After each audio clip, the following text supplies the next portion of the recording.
promulgando este sujeto. ¿Qué le parece que vamos a lo importante, a lo interesante? Y que es que México efectivamente este año hará historia al elegir a sus impartidores de justicia. Y hoy en la conferencia de prensa mañanera, al parecer, bueno, pues no se le esperaban. Una compañera corresponsal le preguntó a la presidenta de México, a la doctora Claudia Sheinbaum, sobre la renuncia del Comité de Evaluación del Poder Judicial, y la doctora le dice, no, pues que no fue renuncia, más bien se quedaron sin trabajo porque así lo determinó la Corte. ¿Por qué no escuchamos? Es muy rápido lo que comenta la doctora y lo platicamos con la doctora Elisa Godínez aquí en Sin Censura. Presidenta, ayer pues se daba a conocer la renuncia de los integrantes del Comité de Evaluación del Poder Judicial. Conocer su opinión al respecto luego de que el Tribunal Electoral pues anunció que el Senado podía continuar con la selección de los aspirantes. Pues no fue de que el tribunal dijera que podía continuar el poder legislativo a través de la selección al azar, sino que fue una decisión de la Corte de no continuar con los trabajos. Entonces, pues sí, pues ya que tenía que hacer el comité, si ya no iban a trabajar. O sea, porque lo ponen así como renuncian los... No, pues si ya no tenían trabajo, ya la Corte ya les había dicho que ya no iban a seguir desarrollando su actividad, pues ni modo que siguieran ahí en un comité que ya no tenía ningún sentido. Entonces, ¿qué resolvió el Tribunal Electoral? Que los 3,000 y tantos que quedaron en la primera selección de ese comité, el Senado de la República va a hacer una selección al azar de esas personas y esas son las que van a participar como parte del Poder Judicial en la elección del 1 de junio. Gracias. Muy fácil, y bueno, esto también ha preocupado a algunos. Más adelante, doctora, querido público consentidor, preguntaron si no era un riesgo que de pronto pues permitieran este tipo de tácticas, el que sea ahora al azar la elección de los aspirantes, y la doctora les explica lo obvio. Oigan, pues ya pasaron el primer filtro, que es saber su promedio, su ensayo, etcétera. Pero fíjese cómo es que incluso, ¿no?, en la mañanera tratan de modificar el discurso, de confundir a la gente, doctora. Bueno, pues, ¿qué nos puede decir de esta determinación? Sí, totalmente, Toño. Hay una intencionalidad en muchos casos, y no solo en este tema, de algunos medios de comunicación, precisamente de, digamos, darle el spin y tergiversar lo que está realmente ocurriendo.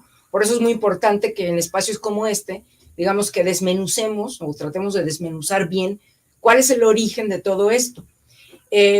Digamos que en primer lugar lo que yo diría es que una cosa que tal vez no es tan importante, pero que a mí no me parece menor, que es la verdad que qué papelón, ¿no?, de estos integrantes del Comité de Evaluación del Poder Judicial, que tengan que salir a renunciar ahora, y que lejos de ser un motivo de orgullo como nos lo están, o como un motivo de admiración, como lo están queriendo vender en algunos medios de comunicación, algunas versiones, es de pena, porque como bien lo dijo la presidenta, o sea, pues ¿a qué se quedaban si ya no tienen nada más que hacer, digamos? Porque por una decisión que hay que analizar también, unilateral, de la Suprema Corte de Justicia, ¿no?, de darle entrada a 2 recursos que interpusieron 2 jueces respectivamente, no me recuerdo de qué estados ahorita exactamente, pero que son jueces que se tomaron la atribución que no les corresponde de emitir una suspensión definitiva al procedimiento porque las razones que sean. Aquí el tema, y lo que hay que recordar, es que esto es un procedimiento de corte electoral. Luego, entonces, el marco que tiene que regular este proceso lo define el Tribunal Electoral del Poder Judicial, no la Corte y no el Poder Judicial en estas instancias. Entonces, desde mi perspectiva, ¿no? Pues estos pobres integrantes del poder quedan pésimo, ¿no? Quedan malísimo, y a mí me daría un poco de pena, porque si yo fuera parte de eso, ¿no? Porque es como, exactamente quedas como tonto, porque ya te quitaron la chamba, ya no tienes nada que hacer, y pues, ¿qué te queda, no? Pues nada más que renunciar. Ahora, vuelvo al tema de que lo están queriendo presentar como estos miembros del comité están actuando de manera muy recta porque están siguiendo, ¿no?, las indicaciones de estas suspensiones definitivas y no quieren incurrir en ningún delito y bla, bla, bla.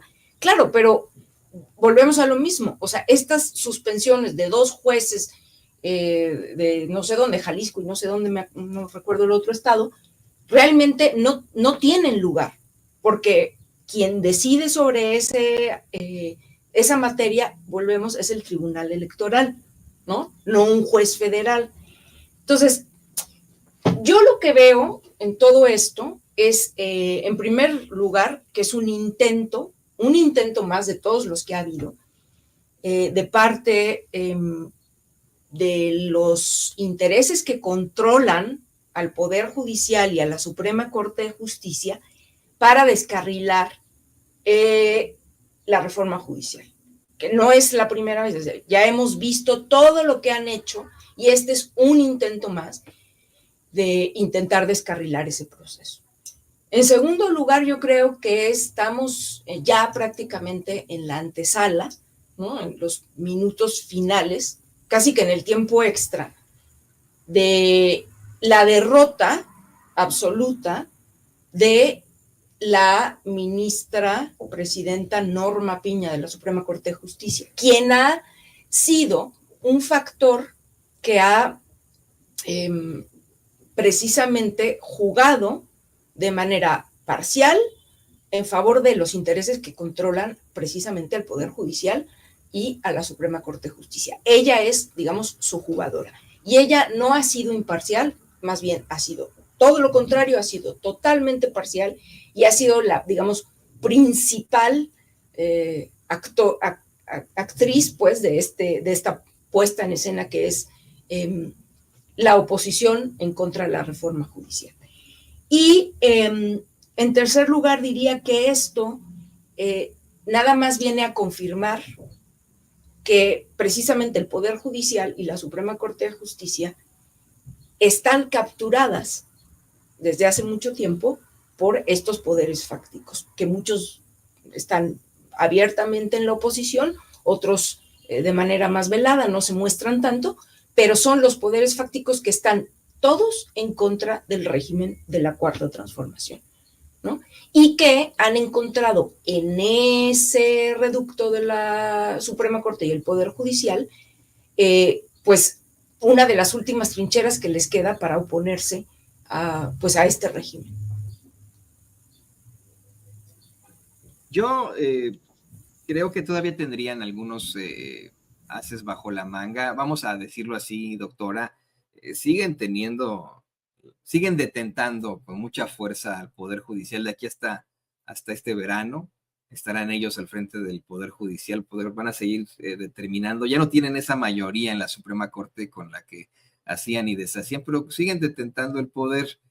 ¿Usted cree que de alguna u otra forma, ya para cerrar, no quitarle más su tiempo, cree que de alguna u otra forma podrían en el Poder Judicial tener algún otro tipo de estratagema para intentar minar la elección de impartidores de justicia en junio? Sí, a ver, yo creo que de seguro tienen otras estrategias guardadas. O sea, no se van a quedar cruzados de brazos, ¿no? Lo que pasa es que están peleando como gatos boca arriba, intentando a toda costa ver de qué manera alguna de sus tantas intentos pega, ¿no? A lo mejor pega y es como dice el dicho, a ver si es chicle y pega, ¿no? Pero lo cierto es que la correlación de fuerzas en este momento no les favorece a ellos. Y sí, claro, lo van a seguir intentando, yo creo que hasta lo último, ¿no? pero cada vez creo, en mi opinión, que quedan mucho más expuestos, quedan mucho más claro, se desnudan totalmente como lo que han sido, un poder que, digamos, en su mayoría, pues no quiere perder privilegios, ¿no? No quiere perder las prebendas que tiene, no quieren perder ese control y sobre todo, y yo por eso insisto en eso, porque una de las razones que tanto alegan quienes se han opuesto a la reforma judicial y el discurso que se construye en torno a esta oposición es que con la reforma judicial lo que ocurriría, según ellos, es que el gobierno y en particular el Poder Ejecutivo va a tener total control sobre el Poder Judicial, ¿no? Y que entonces eso representa una amenaza en términos democráticos porque es la captura, ellos hablan así, del Poder Judicial por parte, digamos, de un poder, entre comillas, autoritario, le pongo yo. Y aquí, más bien lo que vemos es que nadie quiere hablar un poco del elefante en la sala, ¿no? O sea, y el elefante es en la sala es que ese poder judicial desde hace décadas está capturado por los poderes fácticos de este país. ¿Y cuáles son los poderes fácticos de este país? Bueno, pues el poder económico, también el crimen organizado, por decir dos, ¿no? Por decir dos. Y ahí tenemos ejemplos para dar y regalar. Solamente voy a recordar, no me voy a detener en ellos. El poder económico, con lo que ha ocurrido en el caso de un empresario tan fraudulento como Ricardo Salinas Pliego, que, bueno, con las artimañas correspondientes, había estado logrando que el Poder Judicial y específicamente la Suprema Corte de Justicia metieran en un cajón todos los procedimientos que, digamos, tiene el Estado mexicano en su contra por la falta de pago de impuestos que asciende a cifras millonarias. Ese es un caso. Y por otro lado tenemos estos otros casos, tal vez no en la Suprema Corte de Justicia, sino más bien en las instancias, digamos, menores del Poder Judicial, con todos estos jueces, ¿no? Que cada tanto es bueno recordar los nombres, y eso es importante que se haya hecho en las conferencias mañaneras, de estos jueces que con sabadazos y con otro tipo de estrategias dejan en libertad a los criminales más conspicuos, ¿no? Y por un detalle en el procedimiento, dicen que puede seguir su proceso en libertad o coartan, digamos, esta prisión preventiva oficiosa para casos donde debería, en donde más debería ejercerse. Y bueno, ahí vemos cómo ha sido, ¿no? El papel de este poder, ¿no? Entonces, pues habrá que ver, seguramente vamos a atestiguar otro tipo de estrategias en donde se van a intentar defender como lo que son gatos boca arriba, ya en vías de perder, ¿no? De perder la partida. Pero me queda muy claro que las condiciones en el país hoy son otras y la correlación de fuerzas, como digo, no les favorece a ellos.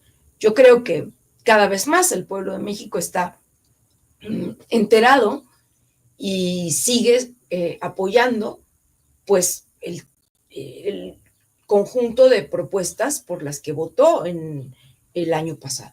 Y una de esas pues fue la reforma judicial.